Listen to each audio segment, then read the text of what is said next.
You are a bitter, controlling old woman who cannot accept that your son chose someone you didn't choose for him, and I am done being quiet about it. 200 guests fill a glittering charity gala. Crystal chandeliers pour gold light across silk tablecloths and champagne glasses. A string quarter plays. Everyone is the kind of clothes that cost more than most people's rent. Stands near Alonso. She beautiful in a way that feels earned rather than given. Sharp and melatonin. Across the room, Margaret is a the two board members, and she keeps la Ava and then that Ava has seen too many times tonight. Moves through the crowd easily, the way men do when they own the building. He reaches Ava and places a hand gently on her back. You okay? You've been staring at her for 10 minutes. She's been talking about me for 10 minutes. Ethan, I can read a room. You don't know that. She pointed at me twice. I saw. It's going to be okay. She's just protective. You know how she is. No, I know how she is with other people. With me, she's something else.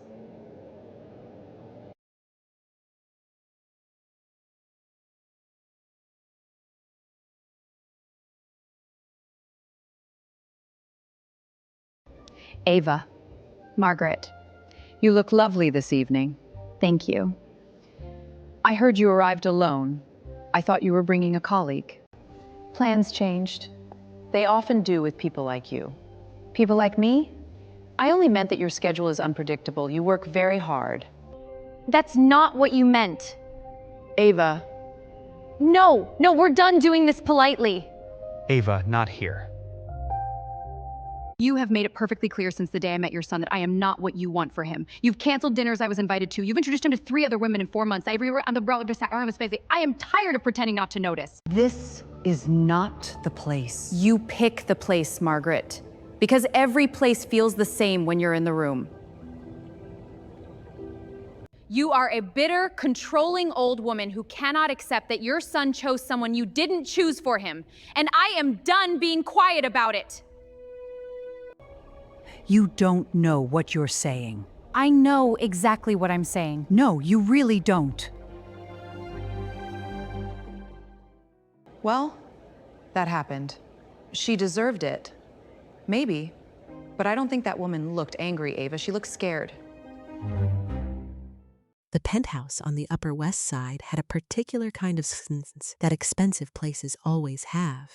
Chosen, deliberate, the kind that felt less like quiet and more like the absence of anything ordinary. The Manhattan skyline hung beyond the floor-to-ceiling windows, like something too beautiful to be real.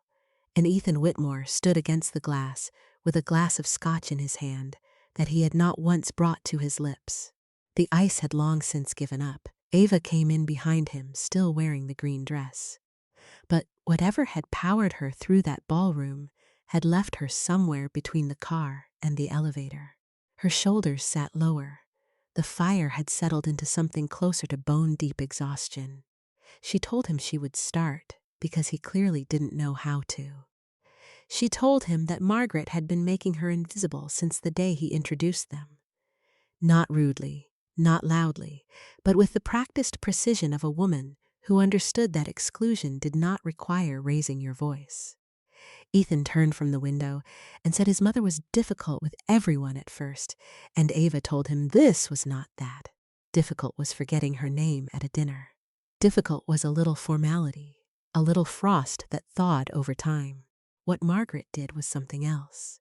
Every word she spoke to Ava arrived carrying a second meaning underneath it, smooth on top and sharp at the root. He told her she had humiliated his mother in front of 30 years' worth of friends and colleagues. His voice stayed level, impressively level, but the effort of keeping it that way was visible in the set of his jaw, the careful stillness of his hands. Ava told him Margaret had been humiliating her in quiet rooms for 7 months, and that the only difference was that no one had been watching. He said he had never once seen his mother be cruel to her. And Ava looked at him then with something that was not anger so much as a deep, tired sorrow, and she told him that cruelty was not always loud. Sometimes it wore pearls. Sometimes it spoke in complete, grammatically perfect sentences and smiled while it did it.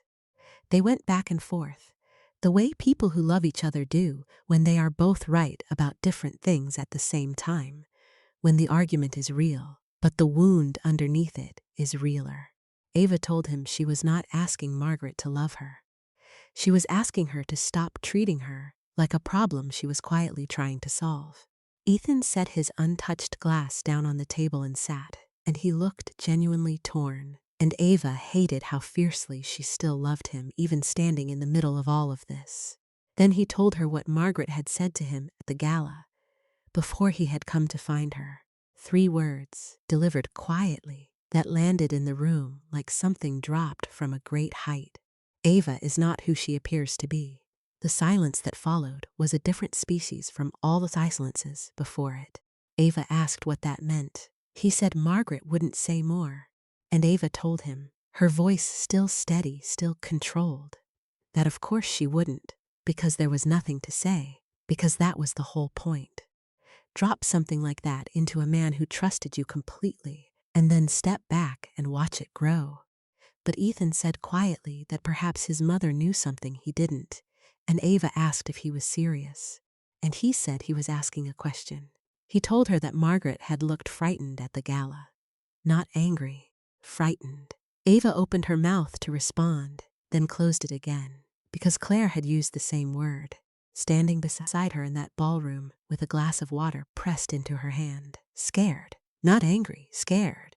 She told him she had no secrets from him. He said okay. She said his name. He said he had said okay.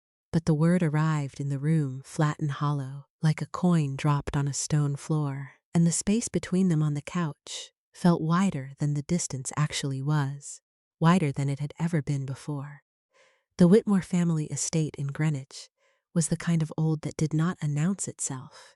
No dust, no decay, just a deliberateness in every room, every piece of furniture placed with the quiet authority of things that had belonged somewhere for a very long time. The grounds outside were the kind that looked effortless and were not, and on clear mornings you could see all the way to the tree line where Richard Whitmore used to walk before the world changed. Margaret was at the breakfast table, with tea she was drinking, and a newspaper she was not reading when Ethan came in the following morning. He poured his coffee and remained standing. She noticed immediately. Ethan always sat. He asked her to explain what she had meant the night before. She wished him good morning. He said her name the way adult children say their parents' names when they have run out of the patience required for politeness. She told him to sit down. He told her to explain herself first. She folded the newspaper with the precise movements of a woman who understood that composure was its own kind of power, and she asked him what he knew about Ava's childhood. He told her what he knew, the separation Ohio-New York at 22 for work. He told his mother he knew her. Margaret asked if he knew her name before Monroe. He said Monroe was her name. Margaret said Monroe was the name she used now. The distinction settled over the breakfast table like a change in weather. Ethan asked what she was saying. She told him she believed she had seen that young woman before, in a different context, under a different name, in a room that neither of them would want to remember. Then she said it, Halebridge Capital. It landed the way certain words land when they carry the weight of everything that happened inside them. Ethan went very still. He sat down slowly as if the air had become slightly heavier. He said it was not possible. Margaret told him she was not saying it as an accusation. She was saying it because she needed to know the truth before things went any further. He reminded her what Halebridge had done to their family, what it had cost his father, what it had cost all of them. She told him she knew what it had cost because she had been standing in it when it happened.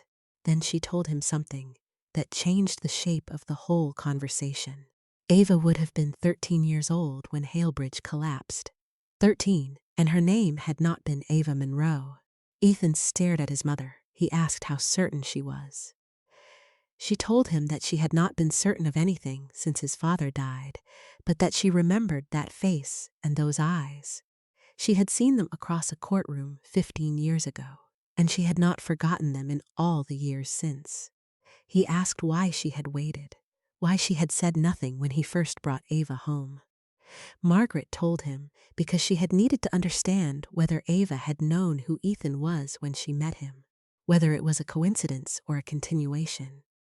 The word hung in the warm breakfast air between them, targeted, though neither of them said it aloud, because saying it aloud would make it real in a way they weren't ready for yet. Margaret said she thought the truth was more complicated than either of them wanted it to be. Ethan told her that if she was wrong, the conversation they would need to have after that would be a very different one. Margaret said if she was wrong, she would owe Ava a genuine apology and would give it without reservation. But she needed time to find out. He looked out the window at the grounds, at the path along the far hedge that his father had walked every morning without fail, until one day he hadn't. He nodded once, slowly. It cost him something to do it.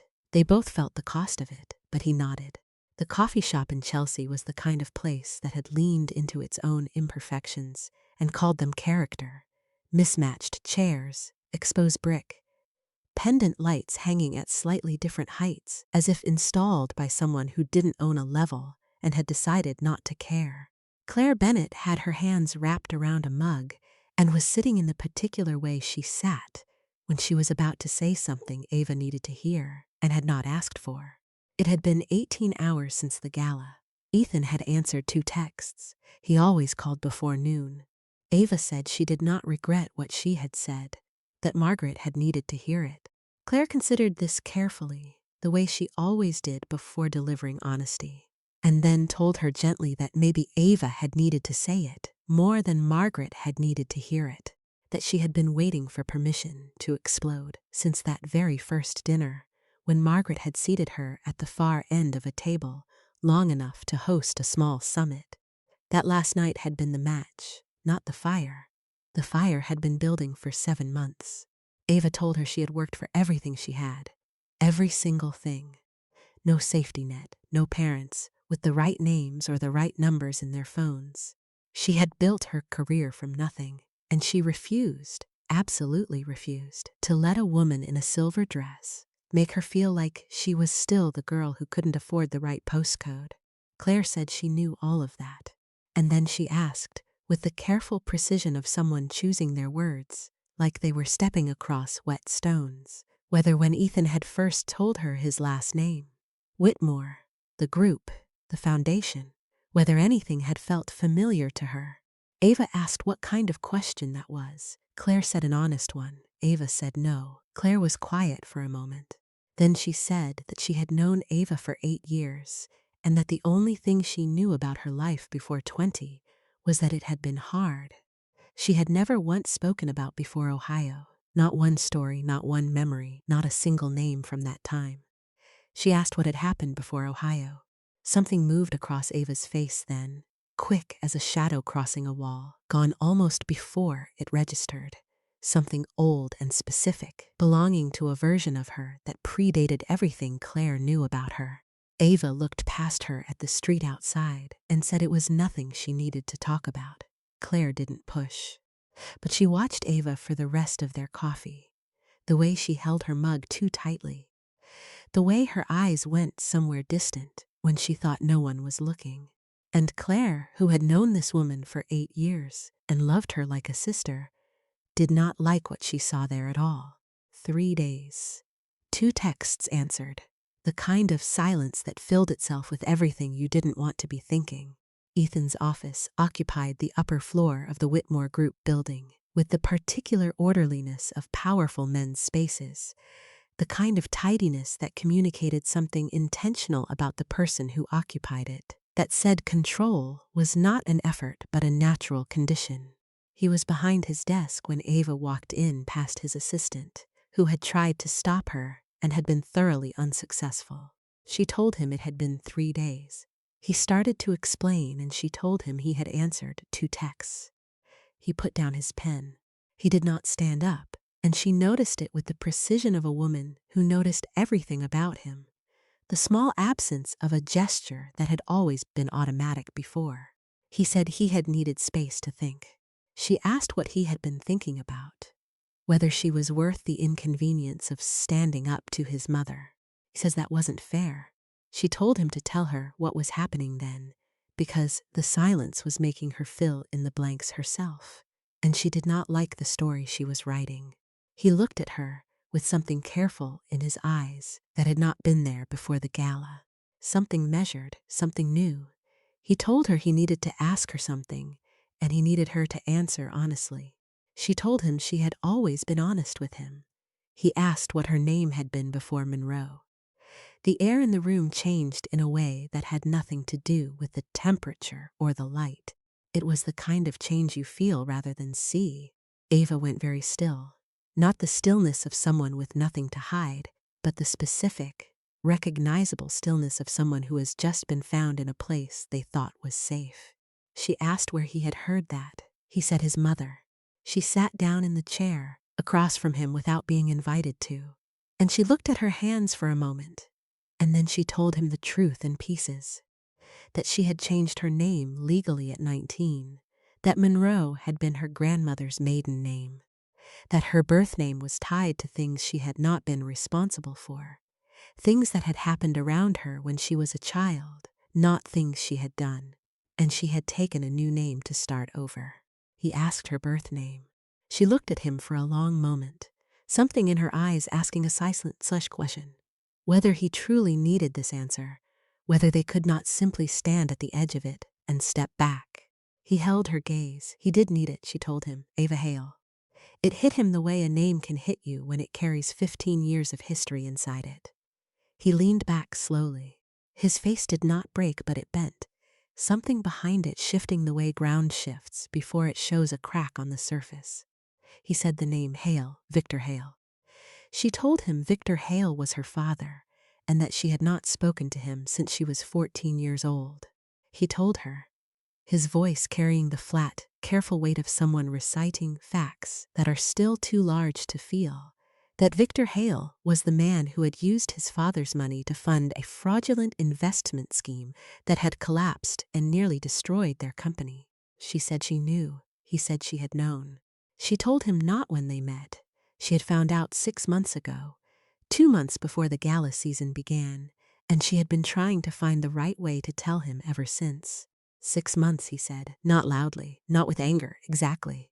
The quiet version, which was somehow the most frightening version of him she had ever encountered.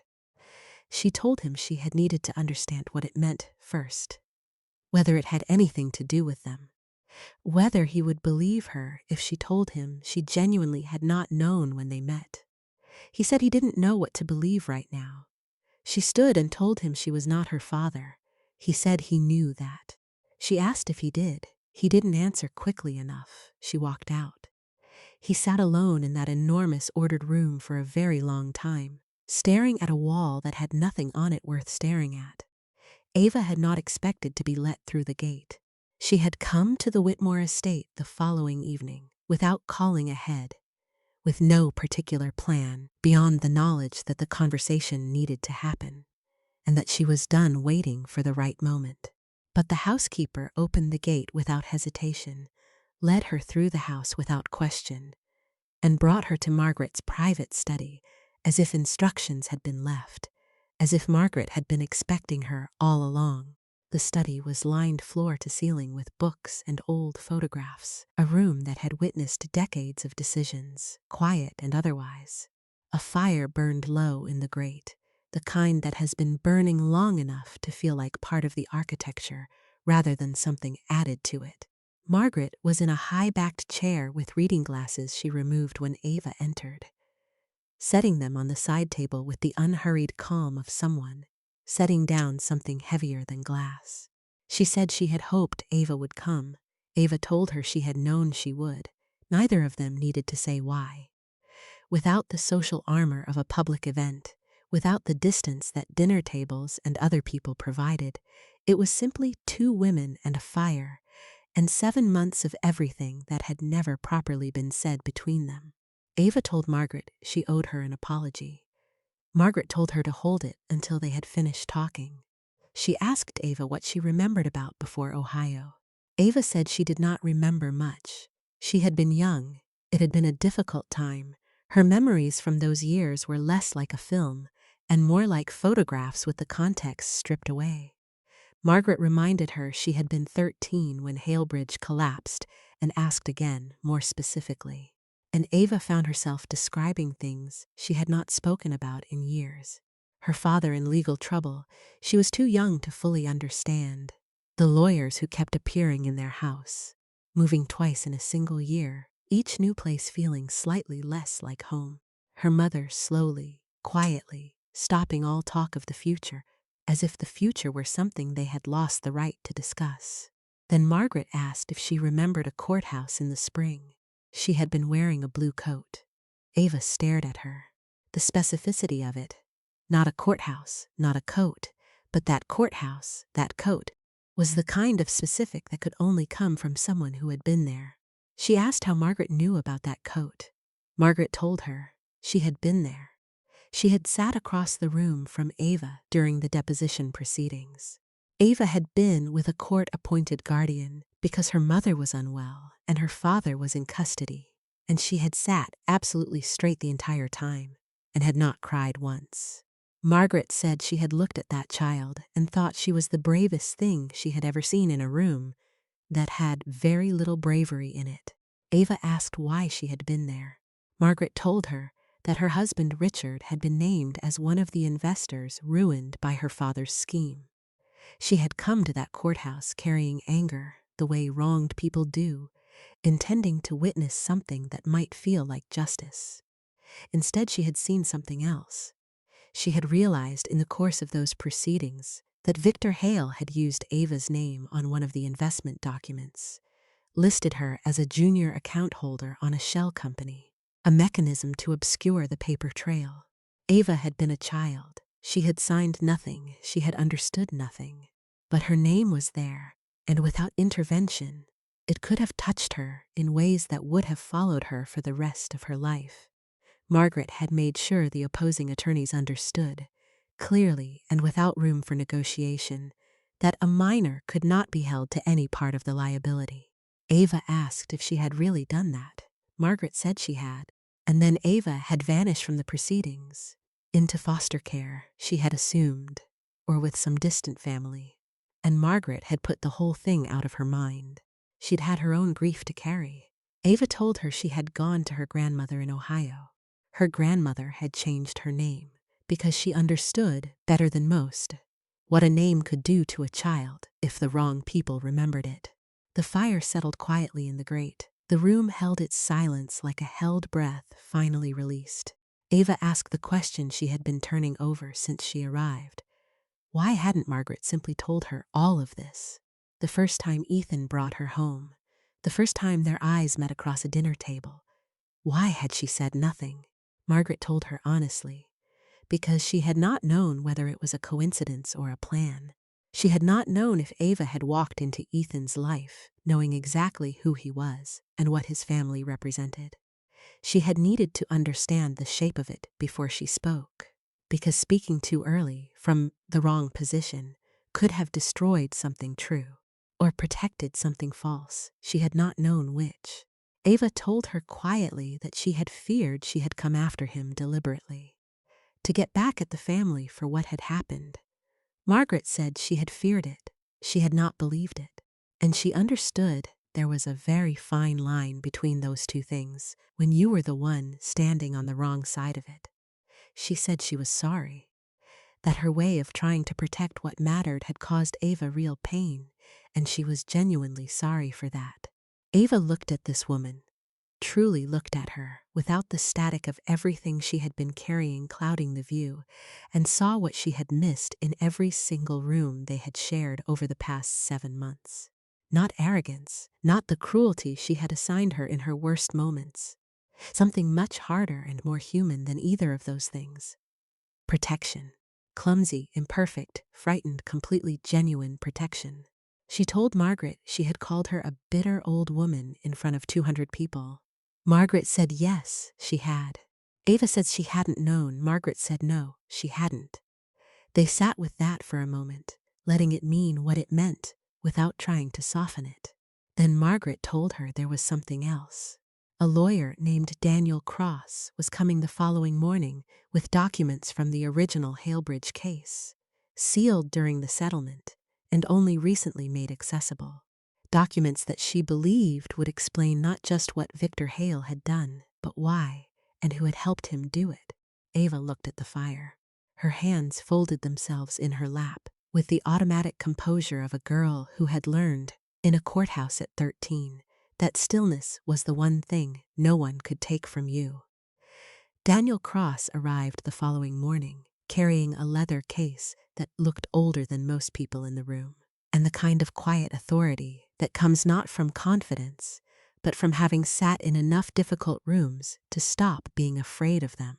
He wore reading glasses on his face, and a second pair perched on top of his head, and he thanked everyone for being there, with the measured, genuine warmth of a man who understood that some meetings were harder to attend than others.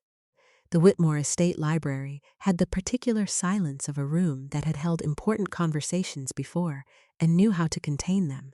Walls of books, old portraits, morning light coming through tall windows. Ethan had arrived that morning. He and Ava had not spoken since his office. They sat at opposite ends of the long library table, the distance between them deliberate and quietly understood. Margaret sat between them at the head, upright and still as the room itself. Daniel explained what he had brought. Part of the original Halebridge case record. Documents sealed during settlement and made accessible only recently through a Freedom of Information petition his firm had spent 18 months pursuing. Financial transfers, internal communications, and a memorandum written by Victor Hale approximately 4 months before the fund collapsed. He opened his case, set a folder on the table, and told them the short version, the version that rearranged everything that came before it. Victor Hale had not designed the fraud alone, he had been coerced. The name Daniel gave them was Warren Cole, a silent partner in Hale's original legitimate investment fund. When the fund began underperforming, Cole had presented Hale with 2 choices, neither of which was a real choice at all. Restructure the fund using Cole's fraudulent capital shell, or Cole would expose something concerning Hale's family, something personal and precise and devastating. He would expose the details of Ava's birth, which had involved a private adoption arrangement that had not been fully disclosed under the law. He threatened to have her custody declared invalid, to initiate proceedings that would take her from her parents. He had threatened to take her away from the only life she had ever known. Ava sat very still when Daniel said this. Her face did not break or crumble.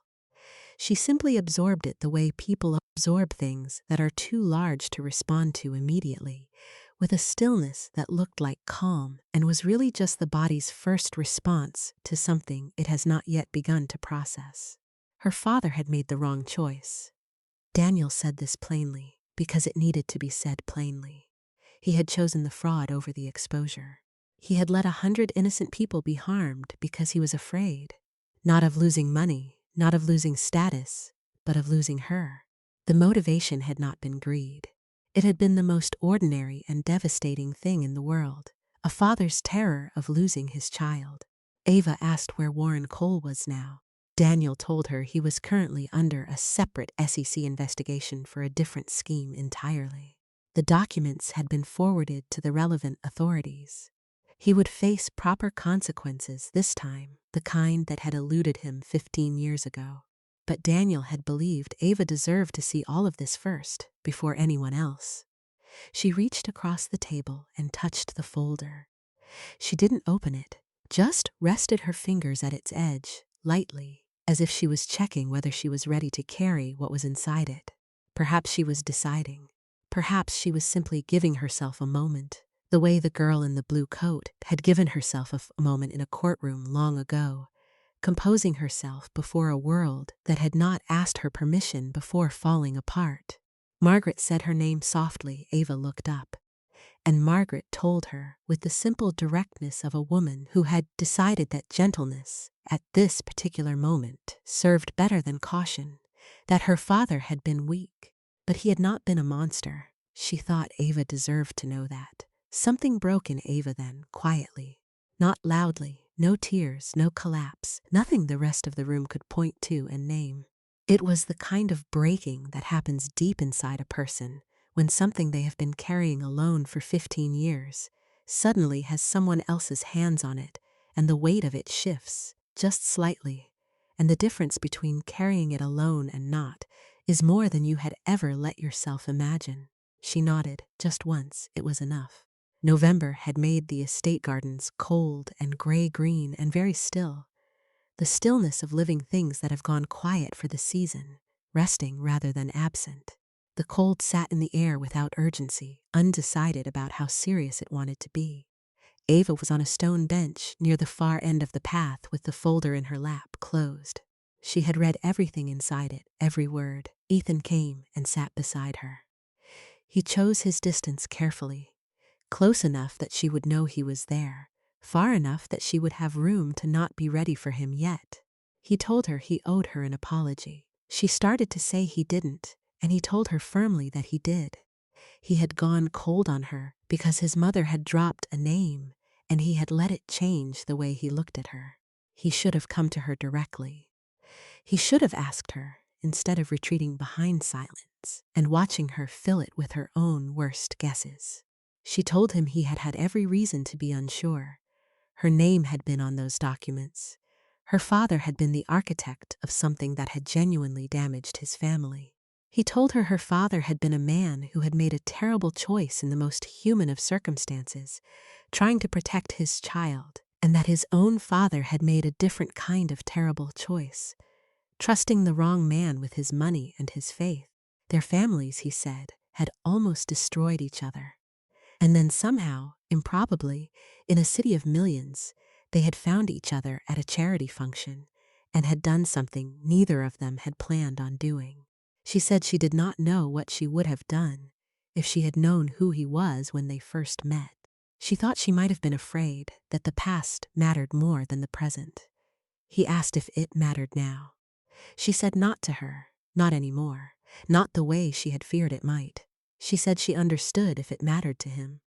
He reached out and took her hand, not dramatically, carefully, the way you reach for something you are not certain you still have the right to hold. He told her what mattered to him, that she had been 13 years old in a courtroom in a blue coat, in the middle of a disaster not of her making, and she had sat straight and had not cried once. That she had built her entire life, every piece of it, from a name she had chosen for herself, from nothing she had been handed. That she had stood up in a room full of 200 people and said what needed to be said, even when the cost of it landed on her before the night was over. She told him she had said it wrong. He said she had said it loud, and that those were not always the same thing. She told him she had spent months being furious at Margaret. Months of dinners and events and small, precise exclusions that she had catalogued like evidence. But sitting in that cold garden with the folder in her lap, she understood that she had not really been angry at Margaret at all. She had been angry at a courthouse she had sat in at 13, at a world that had made a child bear the shape of something she had never chosen. Margaret had simply been the nearest available target. Ethan said he knew. He squeezed her hand. He told her his mother had protected her once, 15 years ago, when she had every material reason not to, when she could have looked at a 13-year-old girl and seen only her father's name. She had chosen differently, and she had been trying to protect her again ever since, in a way that was imperfect and frightened and caused real damage along the way. She had simply forgotten to tell Ava she was doing it. Ava said she needed to go inside and speak to her. Ethan said he knew. She stood, held the folder against her chest for a moment, and then looked at him. She said she was sorry she hadn't told him sooner. He said he was sorry he had needed 3 days of silence to arrive at a question he should have simply asked from the beginning. She walked toward the house. He stayed on the bench and watched her go, and he looked like a man who had finally understood something that had been obvious for a long time and had been waiting patiently for him to catch up. Margaret was standing at the drawing room window when Ava came in, watching whatever the garden had to offer in November light. She turned. They faced each other without the social scaffolding of a public event or the polite buffer of other people. Just two women in a quiet afternoon room, standing at the edge of everything that had been said and everything that hadn't. Ava told her she had called her a bitter old woman in front of 200 people. Margaret said she had. Ava said 200 people. Margaret said she had counted 187, but the principle held. It surprised a short, startled laugh out of Ava, the kind that escapes before you can decide whether to allow it. It was gone almost immediately, but it had been there, and both of them registered it.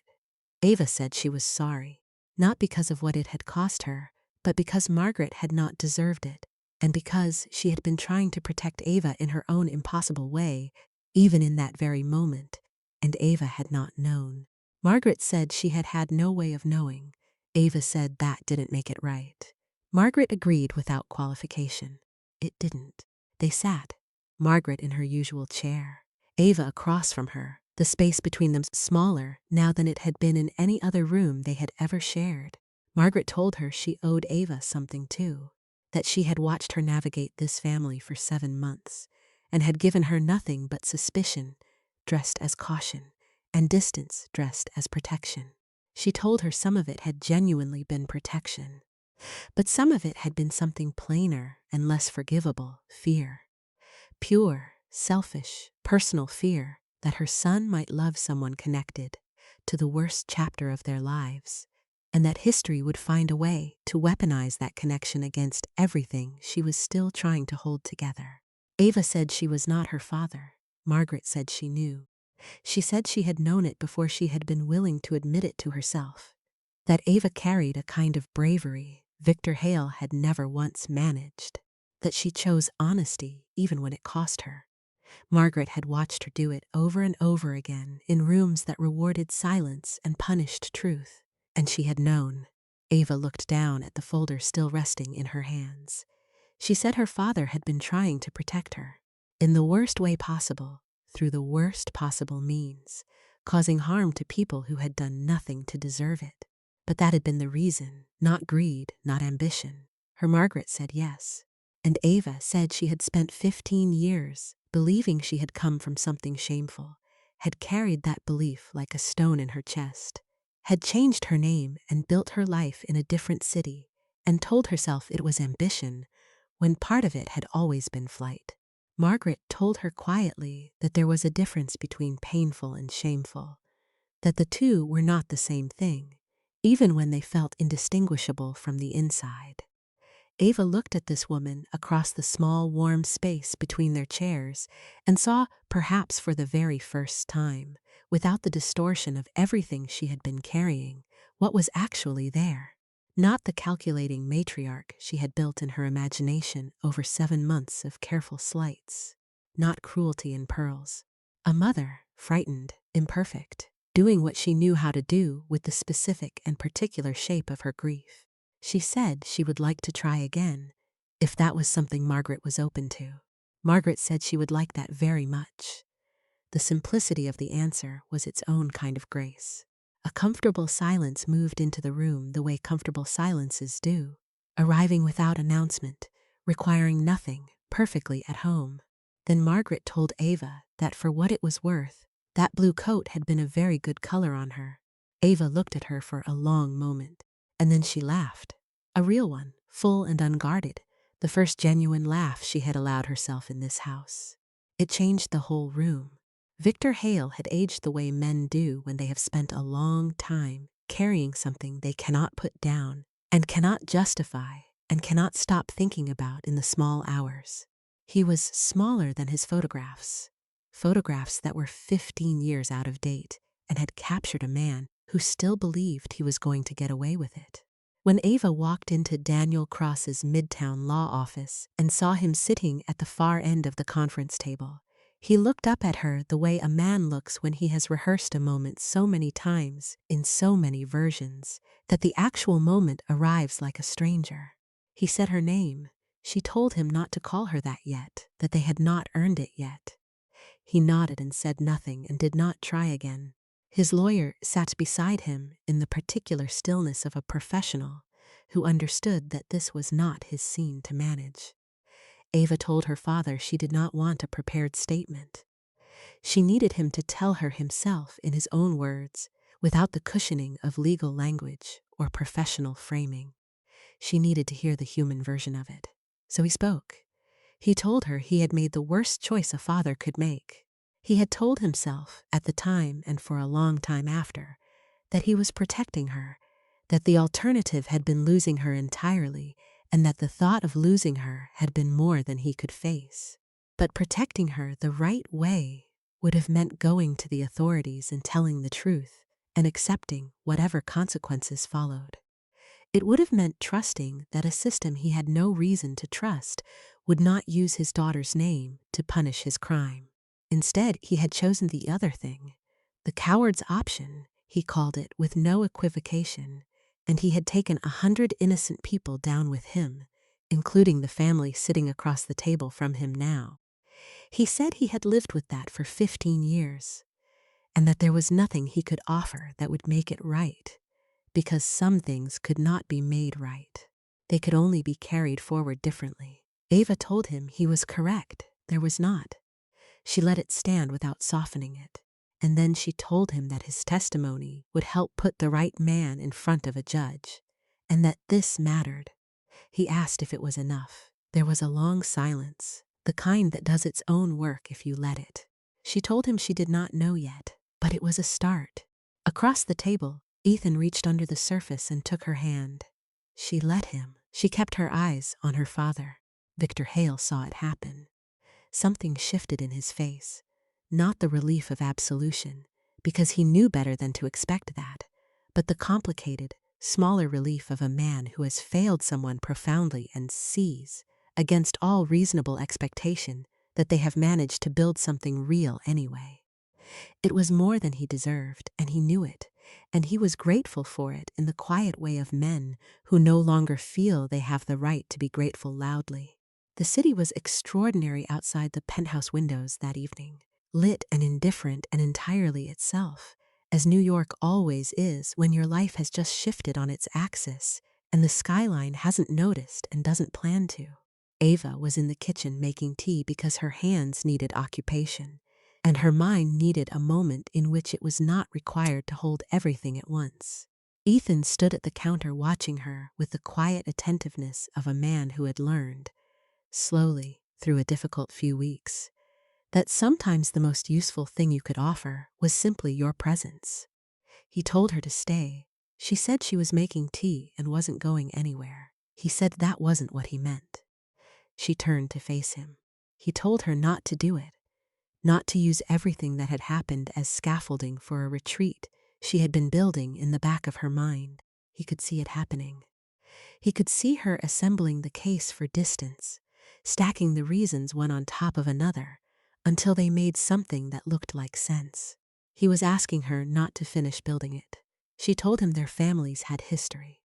He said complicated history was not the same as incompatibility, and that anyone who told her otherwise had never tried to build something real. She asked what would happen when people found out. The press, the board members, the people who remembered Halebridge, the way some people remembered hurricanes, with the particular clarity that comes from surviving something. He said, then they would find out, and they would tell the truth before anyone else could construct a more damaging version of it. She set the kettle down. She looked at him fully and told him the truth about herself. That she was not easy, had never been easy, that she got defensive when quietness would serve her better, that she had a habit of exploding in rooms where the explosion would cost her the most, that she carried things alone long past the point where carrying them alone still made sense. She had done all of these things. She would probably do them again. He said he knew. She asked with complete seriousness whether he wanted to do this anyway. He told her he wanted to do it because of all of that. Not despite it, not around it, because of it. Because a person who had survived what she had survived and built what she had built and still showed up with her whole self, even when showing up like that had a cost, that was not a person you negotiated with. That was a person you stayed for. She looked at him for a long moment and said he was going to drive her completely out of her mind. He said probably. She crossed to him and he held her, and outside the city shone on exactly as it always did, beautiful and entirely indifferent as cities are. 1 month later, the Whitmore dining room was warm, in a way it had not been for a long time. Not just heated, but inhabited, the kind of warmth that comes from people who are genuinely glad to be in the same room. A proper dinner. 4 people around a table designed for 12, the empty chairs present by choice, rather than by absence, which made all the difference. Clare Bennett had been invited personally by Margaret Whitmore, by actual telephone call, and she had mentioned this approximately 4 times over the course of the evening. She could not seem to stop marveling at it. The phone call, the personal nature of it, the fact that the woman across the table had picked up a phone and dialed her number specifically. Margaret told her simply that she had been told Clare was important to Ava, and that people important to Ava were important to that table. Clare looked at Ava from across the candles and wine glasses with an expression that communicated, clearly and without words, that she had substantially revised her opinion of this woman, and was not remotely embarrassed about the revision. They talked through the Warren Cole case. Daniel believed the documentation was too clean, too complete, too carefully preserved for 15 years for his legal team to argue their way around it. Real consequences. For a man who had so far managed to exchange one scheme for another without ever truly being held to account. Ava mentioned that her father was scheduled to testify the following month. Ethan asked how she felt about it. She held the question for a moment, not rushing to fill it with an easy answer, and then said what was true. Complicated. Less complicated than the month before. Probably less complicated still by the month after that. Margaret said that was what healing looked like. She said it the way people say things they know from the inside rather than from a distance, plainly, without performance as simple fact. Ava looked at her across the table. She thanked her for the courtroom. 15 years ago, a courthouse in the spring, a decision made on behalf of a child she had had no obligation to protect. Margaret said she had been a child. She hadn't been supposed to know. Ava said still. Margaret said still. The fire burned in the grate. Wine sat in glasses. Clare, with the magnificent confidence of a woman who had decided she belonged at this table and was not seeking anyone's permission about it, reached across and stole a roll from the bread basket. Ethan looked at Ava. She looked back. Whatever they were building together, this strange, complicated, improbable thing, assembled from old documents and new honesty, and the particular courage of people who choose to stay when leaving, would be significantly easier. It was not clean, and it was not the version either of them would have chosen if they had been given the luxury of choosing. It had been made from grief and from truth, and from the willingness of people who had every reason to keep their distance, deciding, again and again, not to. But it was real, completely, entirely, irreducibly real, and it was theirs. And in this house, at this long table, with its complicated history and its empty chairs, empty by choice rather than by loss, that was not just enough. It was everything.